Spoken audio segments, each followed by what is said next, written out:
to the Ben Motorcycle Adventures podcast, your hub for everything off-road, dual sport, and adventure motorcycle.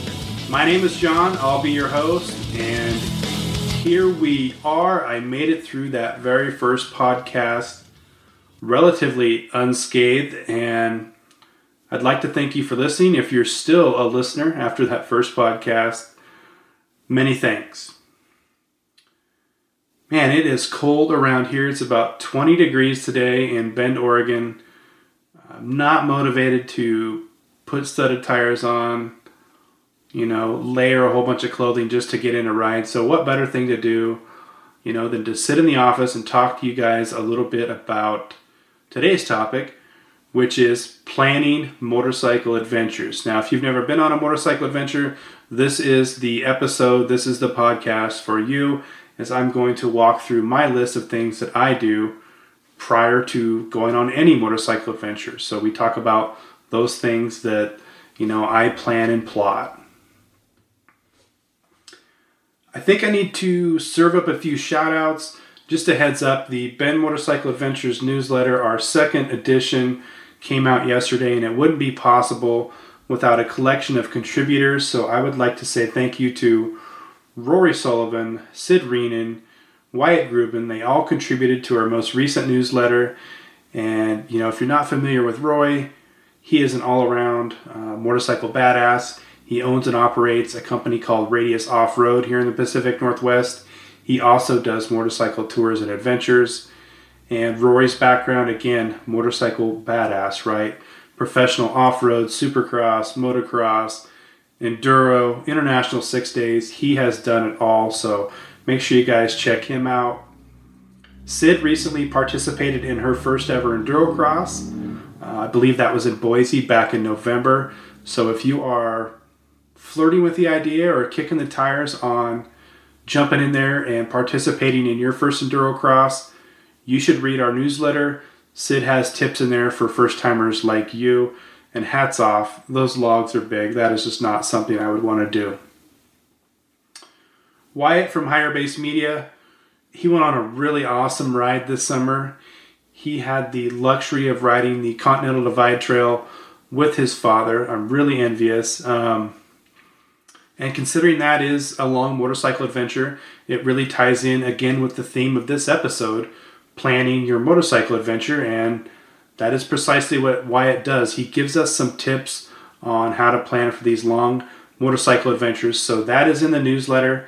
Check that stuff out if you will. And you know what? I should also make mention of our previous newsletter where we had a handful of contributors. Anna Backlund, who rides in the Pacific Northwest and recently got a brand new KTM 350. That's awesome. Zach out of Texas, who has a KTM 450 dual sport and a relatively new 1090, lucky dog. Eric talked to us about tubes, tubeless, and mooses, thank you. And then off-road legend Destry Abbott.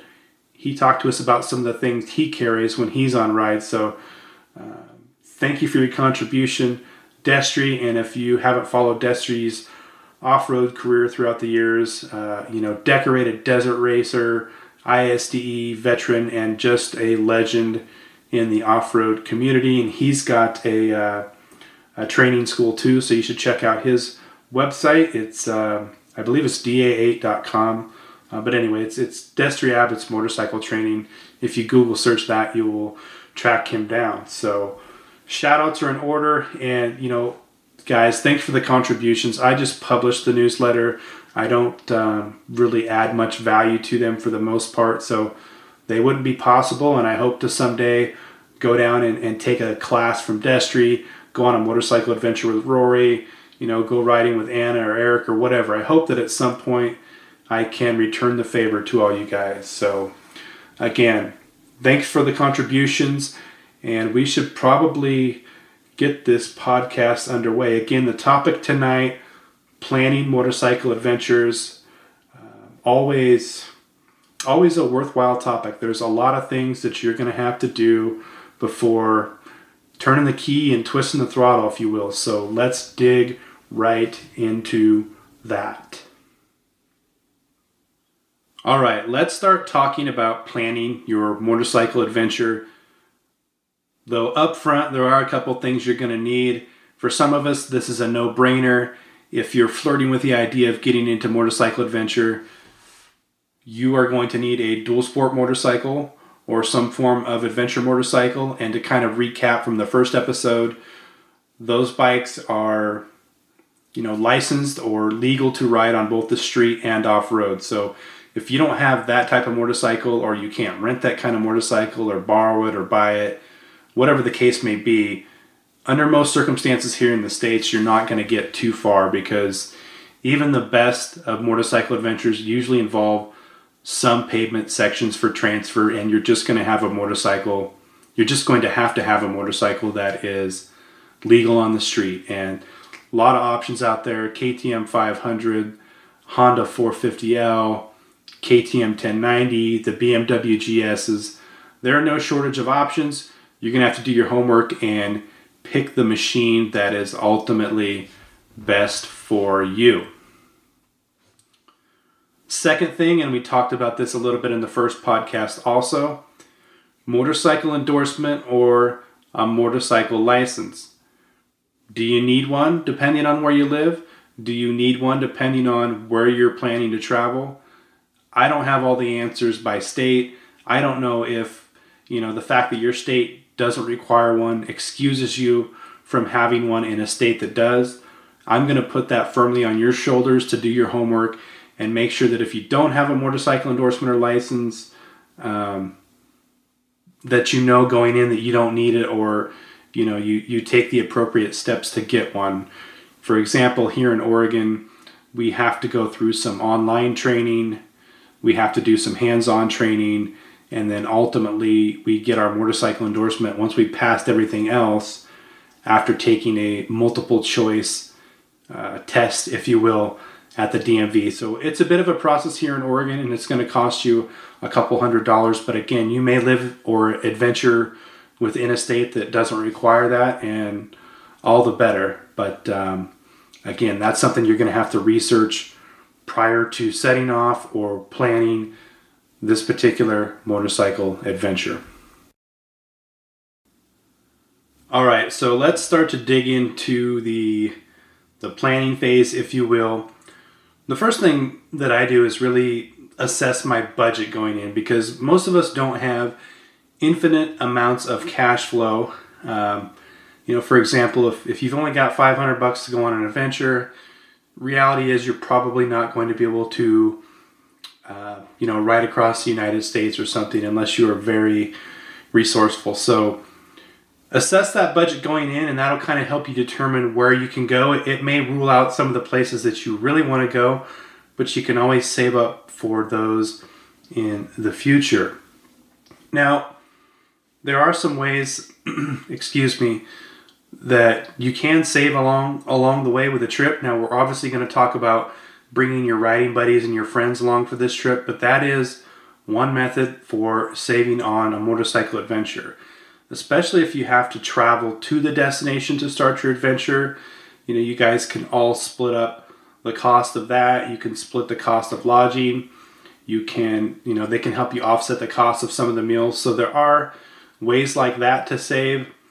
Other options include, camping off the bike, which under some circumstances is cheaper than lodging, though I would argue if you don't already have the appropriate motorcycle adventure camping gear, that cost can add up really quick. Now, don't get me wrong, I think it's a really good investment if you're going to continue to adventure throughout the years, but if you're just going to do this once a year, or you're going to take a one-time stab at it, or maybe you're not even sure, you're going to take one motorcycle adventure and determine whether or not this is for you, I would just go the lodging route. I wouldn't get too heavily invested into camping gear, because like I said, and I believe I talk about this, or I will talk about this in a follow-up podcast, good gear costs quite a bit of money. And if you want to reference my ride through Idaho this summer, I never paid more than $45 a night to stay in some of the, the cool places I stayed. So you can do it affordably. And again, if you bring along some friends it can be that much more affordable.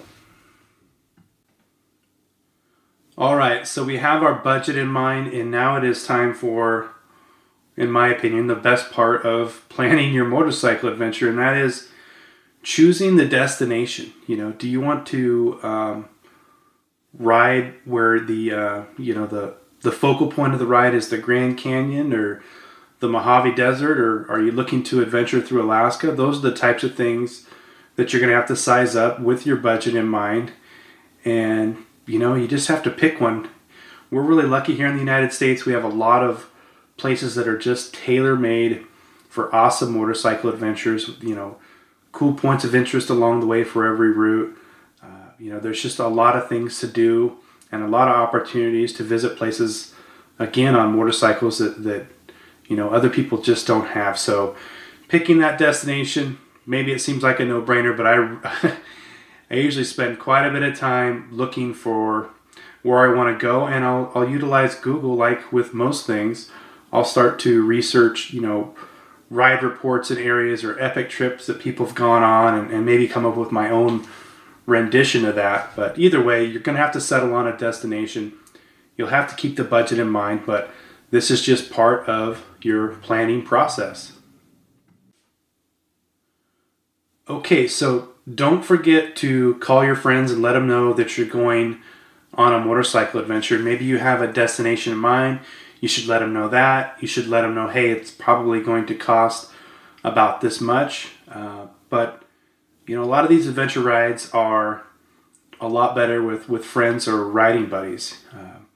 I don't mind riding solo. I have a great time doing that and getting out on my own. But there's something to be said for making memories with other people, or reminiscing about the day's ride, or working together to get through a challenging section. So I would strongly encourage you to look for riding buddies to go.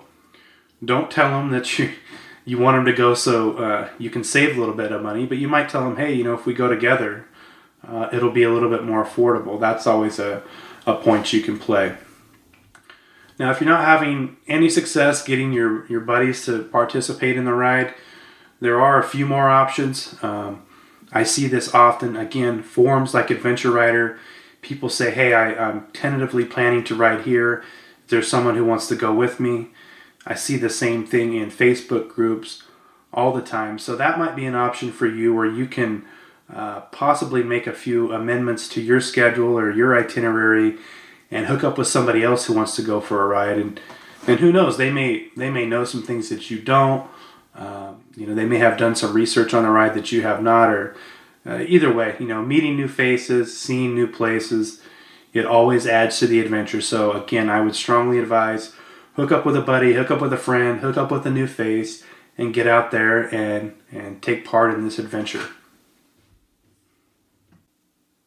All right, so your budget is roughly established. You have an idea of where you want to go.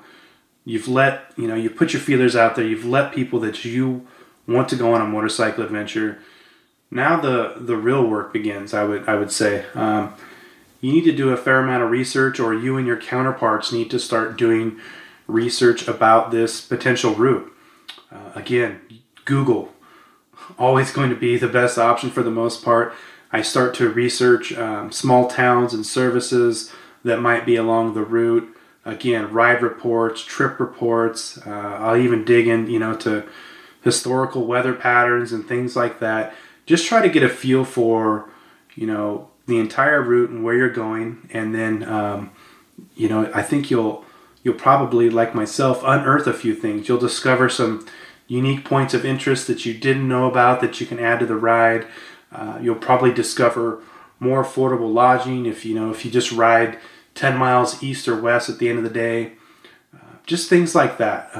I spend a ton of time researching my ride up front, and I revisit it time after time after time to try to make it, the best bang for my buck, the most epic ride. So the research step is really something that you need to put a lot of time and thought into, in my opinion.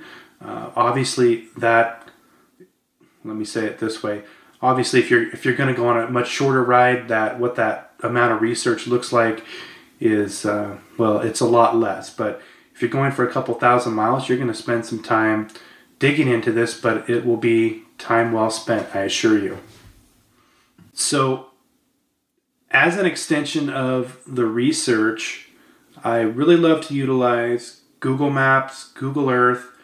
Once I really start to kind of neck down what this tour looks like, maybe I know my mileages, I know where I'm going to stay or camp every night, I know where I'm going to eat, I know where I can get gas. I want to assess this route, via satellite, I guess. I want to understand what that terrain looks like for a couple of reasons. For instance, if you don't do this kind of research, you may find yourself on a lengthy stretch in the middle of the hot desert, in the middle of the day. You don't want to put yourself in those types of situations. So you want to research the route and see if you need to make adjustments to your plan on any given day. You want to be able to understand the terrain you're riding in. Again, am I riding in the desert? Am I going over a 12,000 foot pass? Does this look really tight? And it'll be hard to make good time in here, so I'll need to leave earlier, or maybe you'll have the luxury of leaving later and taking more time for photos and things like that along the way on a given day. But Google Earth, Google Maps are a great resource for that. They're also a great resource to just educate yourself. I like to get, kind of an overall feel of this route. And if I'm out in the middle of nowhere, I need to have my bearings. Where is the nearest highway? Where's the nearest hospital? Where are the nearest services if I don't have cell phone reception or something like that? Are you riding in the summer? Is there a forest fire and you need to reroute around that?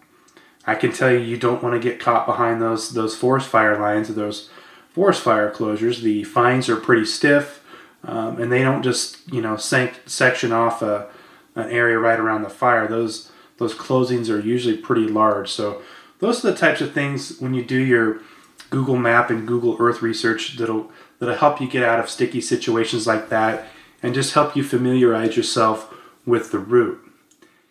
Obviously, if you know where you're going, if you've been there before, you don't have to get too invested into this kind of research. Maps, we'll talk about navigation here in a little bit. If you've got some solid paper maps, it never hurts to study those too. I do it quite often, though, like I will tell you, in the navigation section, it's hard to rely on paper maps these days. They're not updated that frequently, but they'll give you an idea of what was there, from whenever they were updated. And I think under most circumstances, I usually carry some form of a paper map, more so in areas that maybe I'm a little bit maybe I'm a little bit unsure of what the travel through that area looks like. But again, utilize all these resources to really familiarize yourself with the route, understand distance, understand how long it's going to take you to get through sections. And, via Google Earth, you might even see, cool things or cool places to ride or visit that you otherwise wouldn't know about. So it's a really nice tool. All right, the next part of the planning or part of the equation would be safety, and admittedly not something that I had taken that serious up until a few years ago. Despite all the backpacking I've done, I usually took some form of first aid kit with me, but it was pretty slim, I'll say.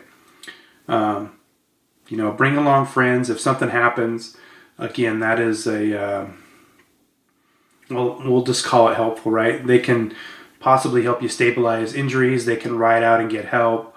They can help you wash out cuts, or, if you get some sort of wound, maybe they can help you bandage that up. But just having, more people along on the ride brings about peace of mind. It brings about safety. You're less likely to be bothered by some weirdos in the woods or whatever. So that's definitely something to consider. And then obviously you should ride with some form of a first aid kit. Grocery stores, the travel accessories are very popular for putting together small first aid kits. You can probably source everything that you need from Amazon and put it in a Ziploc bag if need be, but you just want to, kind of consider the region you'll be riding in and the things that you might need, and then you're going to want to think of motorcycle specific types of injuries. What are we really going to experience?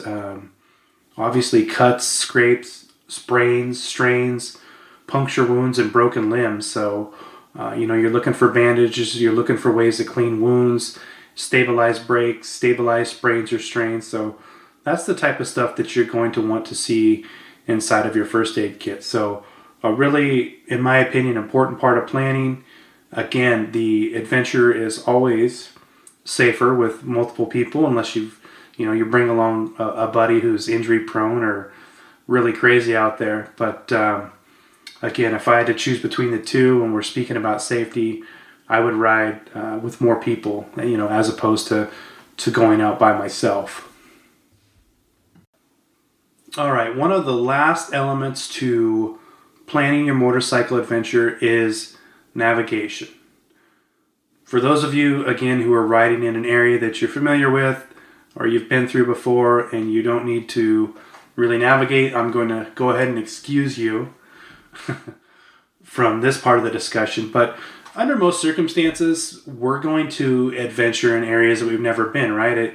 It's human nature to want to go around the next turn, see what's around the next bend, and go experience things that we've never seen. So again, I wager to say most of the time we're going to go places we've never been, right? So navigation is important.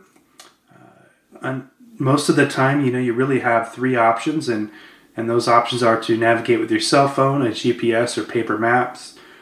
I don't know how to navigate with the stars and the sun, and if you do, this is really too much of an entry-level conversation for you. You should be out, commanding a ship or something. But personally, I prefer to navigate with a cell phone and an app called Pocket Earth, which is free. I like to brag to people that I have yet to miss a turn with Pocket Earth, and it's true. It's actually a really good app. Very detailed, very thorough, and I just attach my cell phone to a RAM mount on my handlebars, plug it into a USB charger. There's no screen lock. My screen's always on when I need it, and I follow that blue line. I really enjoy navigating with Pocket Earth. I've been told there are some downsides to using a cell phone to navigate with a motorcycle, considering the vibrations. There may be a lot of truth to that. I am not sure. My cell phones are still going strong, so no issues there. But my preferred method of navigation is a cell phone. Now, that being said, I take a GPS with me on every ride too. Just as a backup. If something goes wrong with the cell phone, it gets lost, I run it over, whatever, I've got a backup. So I do have a GPS loaded with maps and tracks just the same, so that I can navigate if something happens to my cell phone. Third option, paper maps, and we've already discussed this a little bit. I love to go through maps. I love to look at topo maps and plot routes, but again, getting one that's updated, if you can tie in, for your area with a local state agency or something, you might get something that is pretty fresh. If you're going on a long ride, that is going to be an awful lot of maps, or one map that isn't that detailed. So it's not, I will say that it is not that practical. Now, if you're riding a backcountry discovery route, for instance, there are, reasonably detailed maps for that, though I would tell you that just considering the amount of roads out there and the fact that road numbers change or road signs get torn down, even that type of map, which is really good, it's not going to cut it. So paper maps are something that I use to review the ride. I do map study. I'll even, look at the map at the end of the day or prior to the day's ride just to kind of educate myself. But, under most circumstances, I'm not navigating with a paper map. They're just not as reliable as they used to be. All right, the very last step in planning or plotting your motorcycle adventure is simply to do more research, guys. And let me tell you why. Here's a great example. This summer, rode the Idaho backcountry discovery route. Everything was great for the most part. But the initial plan was to actually ride some of the Nevada backcountry discovery route into Idaho, before I started as kind of a warm-up. Show up in Elko, Nevada the day before I'm supposed to start my ride. And, here I am still researching elements of my ride, and I see that the route that I need to ride is closed due to a forest fire. And I'll be honest with you, that would have been a heck of a reroute. I think I ended up driving a couple hundred miles just to get around this thing. So that's what I mean when I talk about doing more research. Even once I know, what my route's going to be, where I'm going to stay, eat, refuel, points of interest. I know the mileage. I've talked to small businesses to, understand what their hours are. I know what the services are going in. I continue to do and revisit and research all the time up until I take off, and I'll even research areas, that I may be riding into the next day. If you're riding through, national forest or desert or whatever the case may be, there's often on Facebook local Forest Service agencies. They often have those kinds of pages set up. So if you're looking for, really updated information about places you might travel through, those are a great resource. The IncendiWeb, if there are going to be fires or if there's a risk of fires, I want to check that periodically. And if I'm staying in a hotel or motel, maybe watch a little bit of the local news just to see what's going on and what I might encounter along the way. It really pays to do your research, and I don't think this is something that you can, pick up and put away for 4 or 5 months prior to your ride and gather it all up. It's something that you need to methodically plot along the way. So that very last motorcycle adventure planning tip, is to get back in there and do some more research. It will make your ride seamless. You'll have a better experience, and you'll be prepared for really anything that's thrown your way. All right, guys, that is just about going to do it for this episode of the Bend Motorcycle Adventures podcast. I want to thank you for joining me. Thank you for listening. And I'd like to encourage you to tune in next week when we cover preparing your motorcycle mechanically for an adventure like this. So you probably thought you could just establish a budget, pick a destination, tell some friends, do a little bit of research, study the terrain, consider safety and navigation, go back and do some more research, and just take off on a motorcycle adventure. But there is more to it than that. You have to have your bike ready, and this type of planning and motorcycle preparation is what allows me to ride thousands and thousands of miles without issue. Even if something does come up, your preparation will help you stay calm, help you work through any issues, and get you back on your adventure. So look for that podcast next week. And as per usual, if you would like to speak with me, my email is benmotorcycleadventures@gmail.com. Both my Facebook and Instagram profiles are at Ben Motorcycle Adventures. And as always, visit our website for more information, more tips, whatever the case may be, www.benmotorcycleadventures.com. That's going to do it, guys. We'll see you next week.